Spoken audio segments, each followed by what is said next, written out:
Hello friends, வணக்கம். Welcome to நம்ம வீட்டு ஃபுட். இன்றைக்கி நம்ம கிச்சனில் செட்டிநாடு சிக்கன் எப்படி பண்ணுறதுன்னு பார்க்கலாம்.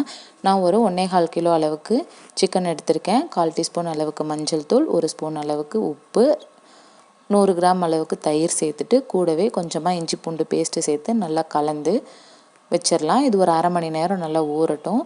6 வரமிளகாய், 1 ஸ்பூன் அளவுக்கு கசகசா, 6 முழு முந்திரி, நீங்கள் உடஞ்சதுன்னா 12 எடுத்துக்கோங்க. கூடவே 1 ஸ்பூன் அளவுக்கு சீரகம், 1 ஸ்பூன் அளவுக்கு மிளகு. இந்த மிளகாய் கொஞ்சம் காரமாக இருக்கும். இது எதையுமே வறுக்காமல் நம்ம பேஸ்ட் மாதிரி லைட்டாக தண்ணி விட்டு அரைச்சி எடுத்துக்கலாம். காரத்துக்கு பார்த்திங்கன்னா இந்த மிளகு மட்டும்தான், நீங்கள் அட்ஜஸ்ட் பண்ணி எடுத்துக்கோங்க. அடுத்ததான் தாளிக்கிறதுக்கு ஒரு பாத்திரம் வச்சுருக்கேன். பாத்திரம் நல்லா சூடானதும் 2 கரண்டி அளவுக்கு எண்ணெய் சேர்த்துக்கலாம். எண்ணெய் நல்லா காஞ்சதும் பட்டை, கிராம்பு, ஏலக்காய், சோம்பு எல்லாத்தையும் சேர்த்து லைட்டாக பொரிய விட்டுக்கலாம். அதுக்கப்புறமா கருவேப்பிலை. இந்த சிக்கனுக்கு கொஞ்சம் கருவேப்பிலை கூட இருந்தால் அதோடய ஃப்ளேவர் நல்லா இருக்கும். நான் ஒரு 3 கொத்தளவுக்கு சேர்த்துக்கிறேன். கூடவே ஒரு பெரிய சைஸ் வெங்காயம், நீங்கள் மீடியம் சைஸ்னால் 2 எடுத்துக்கோங்க.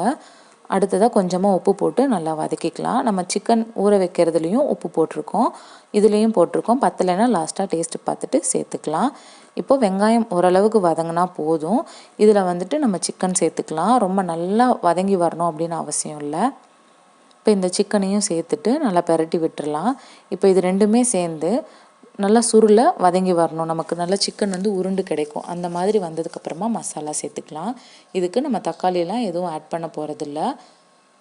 சிக்கன் ஊறுறதுக்கும் மசாலா அரைக்கிறதுக்கும் மட்டும்தான் டைமு. மற்றபடி இந்த சிக்கனை நம்ம டக்குன்னு செஞ்சு முடிச்சிடலாம். அடுத்ததாக நம்ம ரெடி பண்ணி வச்ச மசாலாவை சேர்த்துக்கலாம். இப்போ இது எல்லாத்தையும் சேர்த்து நல்லா கலந்து விட்டுறலாம். இது பார்த்திங்கன்னா நம்ம கசகசா சேர்த்துருக்கனால நமக்கு கொஞ்சம் கெட்டித்தன்மை வரும். இந்த தண்ணியெல்லாம் நல்லா சுண்டி வர வரைக்கும் நம்ம வதக்கி எடுத்துக்கணும். அடுத்ததான் நம்ம ஜாரில் கொஞ்சமாக ஒரு அரை டம்ளர் அளவுக்கு தண்ணி சேர்த்து நல்லா அதையும் அலசி இதில் ஊற்றிடலாம். இப்போ மூடி போட்டு வேக வைக்கலாம். மீடியம் ஃப்ளேமில் வேக வச்சுக்கோங்க. இடையில எடுத்து நல்லா பெரட்டி விட்டுக்கோங்க, அடி பிடிக்காமல் இருக்கிறதுக்கு. இப்போ ஓரளவுக்கு தண்ணி லைட்டாக சுண்டி வந்துடுச்சு. இதுக்கு மேலே நம்ம ஓப்பன் பேன்லேயே இதை நல்லா வேக வச்சுக்கலாம். அப்போ தான் தண்ணியெல்லாம் நல்லா சுண்டி நமக்கு கிடைக்கும். இப்போ பாருங்கள், எல்லாமே நல்லா ரெடி ஆகிடுச்சு. தண்ணியும் எல்லாமே சுண்டிருச்சு. லைட்டாக நமக்கு கிரேவி பதத்தில் நமக்கு கிடச்சிருக்கு. எண்ணெயும் தனியாக பிரிஞ்சு வர ஆரம்பிச்சிருச்சு.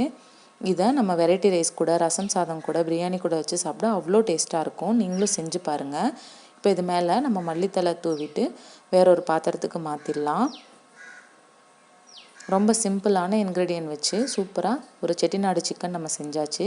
இந்த வீடியோ உங்களுக்கு பிடிச்சிருந்தால் லைக் பண்ணுங்கள், கமெண்ட் பண்ணுங்கள், ஷேர் பண்ணுங்கள், சப்ஸ்கிரைப் பண்ணுங்கள். கூடவே பக்கத்தில் உள்ள பெல் ஐக்கானை கிளிக் பண்ணி ஆல் அப்படிங்கிற ஆப்ஷனை கிளிக் பண்ணிக்கோங்க. Thank you friends. தேங்க்ஸ் ஃபார் வாட்சிங்.